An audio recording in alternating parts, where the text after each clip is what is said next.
নমস্কার বন্ধুরা, আজকে মাছ মাংসের স্বাদকেও হার মানিয়ে দেবে এতটাই সুস্বাদু সয়াবিনের রেসিপি নিয়ে আজ আমি হাজির হয়েছি আপনাদের মাঝে।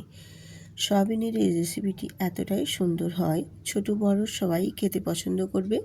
এছাড়া যারা সয়াবিন খেতে চায় না তারাও কিন্তু চেয়ে চেয়ে খাবে, এতটাই সুন্দর হয়। আজকের এই সয়াবিনের রেসিপি আপনাদের সাথে শেয়ার করছি। তো চলুন ভিডিওটা দেখুন, আশা করছি ভালো লাগবে। স্কিপ করবেন না, তাহলে বুঝতে পারবে না আমি কিভাবে আজকের এই রেসিপিটি সম্পূর্ণ বানাচ্ছি। তো সম্পূর্ণ রেসিপিটি দেখার জন্য পুরো ভিডিওটি দেখতে হবে।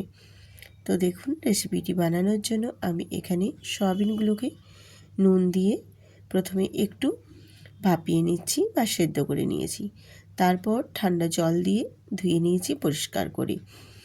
এর ফলে সয়াবিনগুলো বেশ ফুলে ডাবল হয়ে যাবে, আর সয়াবিনে যে ভেতরে একটা থাকে সেগুলো বেশ একদম সেদ্ধ হয়ে বেরিয়ে যাবে।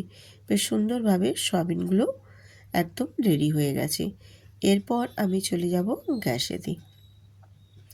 গ্যাসটা অন করে একটা কড়াই বসিয়ে দিয়েছি, আর দিয়ে দিয়েছি এখানে সাদা তেল। আর এই সাদা তেলের মধ্যে এবার আমি ভেজে নেব আলু। এখানে আমি একটা বড় সাইজের আলুকে ডুমো ডুমো করে কেটে নিয়েছি, কারণ এই সয়াবিনের রেসিপিটার সাথে আমি আলু দিয়েই বানিয়ে নেব। তার জন্য এখানে একটা বড় সাইজের আলু নিয়ে নিয়েছি, আর আলুটাকে বেশ ডুমো ডুমো করে কেটে নিয়েছি। কেটে নিয়ে এবারে ওই তেলের মধ্যেই দিয়ে ভেজে নেব। আর ভেজে নেওয়ার সময় একটু নুন আর হলুদ দিয়ে আলুগুলোকে ভেজে নেব, তাহলে আলুগুলোর ভেতরে নুন আর হলুদটা বেশ ভালো মতোই একদম প্রবেশ করবে, আর আলুগুলো ভাজাও তাড়াতাড়ি হয়ে যাবে, আলুটা নরমও হয়ে যাবে তাড়াতাড়ি। আলুগুলোকে আমি খুব বেশি কিন্তু ফ্রাই করব না, জাস্ট এপাশ ওপাশ দুটো পাশই একটু ফ্রাই করে তারপর তুলে নেব। আলুগুলো আমি ভেজে তুলে নিয়েছি। এরপর ওই তেলের মধ্যেই আমি জল ঝরানো সয়াবিনগুলো ভেজে নেব। আর সয়াবিনগুলো ভেজে নেওয়ার সময় আমি কিন্তু আর এখানে নুন হলুদ ব্যবহার করব না, কারণ আমি আগে থেকেই তেলের মধ্যে দিয়ে রেখেছি। সেই জন্য ওই তেলেতেই আমি নাড়াচাড়া করে ভেজে নেব। আমি রূপা, ব্লগস উইথ রূপা চ্যানেলে আপনাদের সবাইকে স্বাগত জানি। যে যেখান থেকে আজকে আমার ভিডিওটি দেখছেন, আশা করছি সবাই ভালো আছেন, সুস্থ আছেন। আজকের এই রেসিপি যদি আপনাদের কোথাও কোনো অংশে এতটুকু ভালো লেগে থাকে, তাহলে অবশ্যই ভিডিওটিতে একটি লাইক দিয়ে সুন্দর করে কমেন্ট করবেন। আর যদি মনে হয় বন্ধুদের সাথে শেয়ার করা, তাহলে বন্ধুদের সাথেও একটু শেয়ার করে দেবেন। আমার এখানে সয়াবিনগুলোও একটু নাড়াচাড়া করে ভেজে নিয়েছি, ভেজে নিয়ে তুলে নিয়েছি। এরপর ওই কড়াইতে আবারও আমি অল্প সামান্য একটু তেল দিয়ে দিয়েছি, দিয়ে জিরে আর তেজপাতা ফোড়ন দিয়ে ফোড়নটা ভাজা ভাজা হয়ে গেলে সেই পর্যায়ে এখানে দিয়ে দেব একটা বড় সাইজের পেঁয়াজের কুচো। পেঁয়াজের কুচোটা দিয়ে পেঁয়াজটাকেও আমি একটু নাড়াচাড়া করে ভেজে নেব। আর পেঁয়াজটা ভেজে নেওয়ার সময় আমি এখানে দুটো কাঁচা লঙ্কাও অ্যাড করে দেব। দুটো কাঁচা লঙ্কা দিয়ে আবারও আমি পেঁয়াজটাকে ভালো করে নাড়াচাড়া করে ভেজে নেব। একটু হালকা ব্রাউন কালার ধরে আসলেই এখানে আমি অ্যাড করে দেব ক্যাপসিকামের কুচো। এই ক্যাপসিকাম দিয়েই আজকে এই সয়াবিনের রেসিপিটা আমি বানাবো। তার সাথে আরও অনেক কিছু জিনিস এখানে অ্যাড করব, যেগুলো এই সয়াবিনের স্বাদটাকে আরও দ্বিগুণ বাড়িয়ে তুলবে। এর স্বাদ এবং ঘ্রাণ এতটাই সুস্বাদু হবে যে সবাই আঙুল চেটে খেতে বাধ্য হবে। এরপর এখানে আমি ক্যাপসিকাম কুচিটা একটু নাড়াচাড়া করে নিয়ে দিয়েছি স্বাদ মতো নুন, আর দিয়েছি গুঁড়ো মশলা, কাশ্মীরি লঙ্কার গুঁড়ো, হলুদের গুঁড়ো, জিরে গুঁড়ো, ধনে গুঁড়ো দিয়ে গুঁড়ো মশলাগুলোকেও আবারও আমি পেঁয়াজ আর ক্যাপসিকামের সাথে ভালো করে একটু নাড়াচাড়া করে কষিয়ে নেব। দিয়ে একটা বড় সাইজের টমেটো কুচো এখানে অ্যাড করে দিয়েছি। দিয়ে সমস্ত কিছু মশলাটা বেশ ভালো করে একটু কষিয়ে নিয়ে এখানে দিয়ে দেব আমি আদা বাটা। একেবারে সামান্য অল্প করেই আদা বাটা দিয়েছি। তোমরা নিশ্চয়ই দেখেই বুঝতে পারছো যে মশলাটার পরিমাণটা কতটাই আছে আদা বাটার। দিয়ে এবারে অল্প একটু জল অ্যাড করে দিয়ে মশলাটা বেশ ভালো মতো একটু কষিয়ে নেব।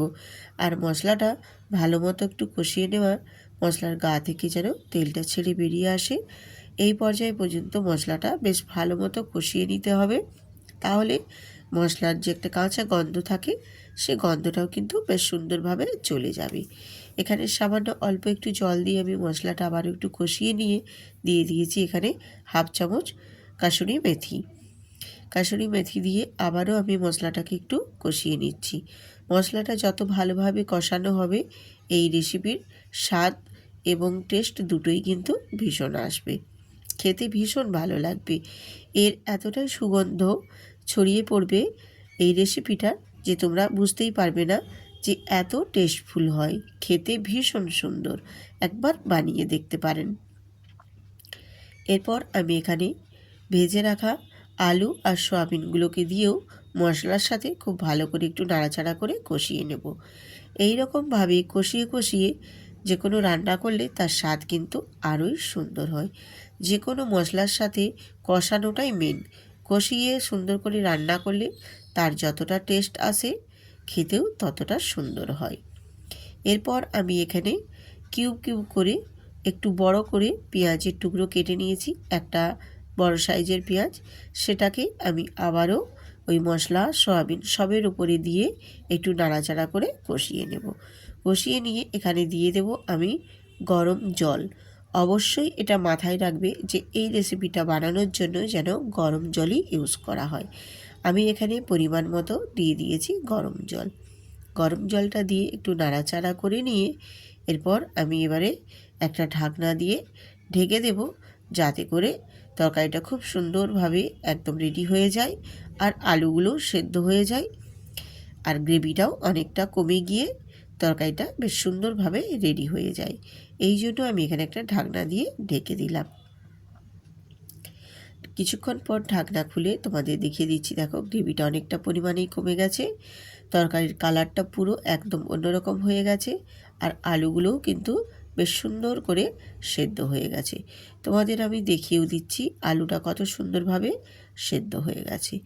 এইরকমভাবে আমি 2-3টে আলু একটু এই ক্যাচুলা দিয়ে একটু ঘাটা ঘাটা করে দেব, তাহলে তরকারিটার গ্রেভিটা বেশ একদম গাঢ় গাঢ় হবে, খেতেও বেশ ভালো লাগবে। আর এখানে নামানোর আগে আমি দিয়ে দিলাম সামান্য অল্প একটু চিনি অ্যাড করে দিলাম। চিনিটা তোমরা স্কিপও করতে পারো, কিন্তু চিনিটা দিলে কিন্তু এই তরকারির স্বাদটা ভীষণ সুন্দর আসে। এই রকম সয়াবিনের রেসিপি যদি গরম গরম ভাতের সাথে বা রুটি পরোটার সাথেও থাকে, তাহলে কিন্তু বেশ সুন্দর জমে যাবে। আমি গ্যাসটা অফ করে একটু স্ট্যান্ডিং টাইমের জন্য রেখে দেব। তারপর তোমাদের দেখিয়ে দিচ্ছি ফাইনাল লুকটা কত সুন্দর হয়েছে। এরকম যদি সয়াবিনের তরকারি গরম গরম ভাত বা রুটি পরোটা, এছাড়াও তোমরা ফ্রায়েড রাইস পোলাওর সাথেও কিন্তু খেতে পারো, অনায়াসে কিন্তু সুন্দর লাগবে, একেবারে জমে যাবে। ভীষণ সুন্দর লাগে সয়াবিনের এই রেসিপিটা। এর স্বাদ ও ঘ্রাণ দুটোই এত টেস্টফুল হয় যে যারা সয়াবিন খায় না তারাও কিন্তু চেয়ে চেয়ে খাবে, কথা দিলাম, এত সুন্দর হয়। এর টেস্টটাই একেবারে অন্য রকম হয়। যেহেতু এখানে ক্যাপসিকাম আর একটু কিউব করে রাখা পেঁয়াজ দিয়েছি, এর স্বাদটা একেবারেই আলাদা হয়ে গেছে। তো আজ এই পর্যন্ত, আবার আসবো।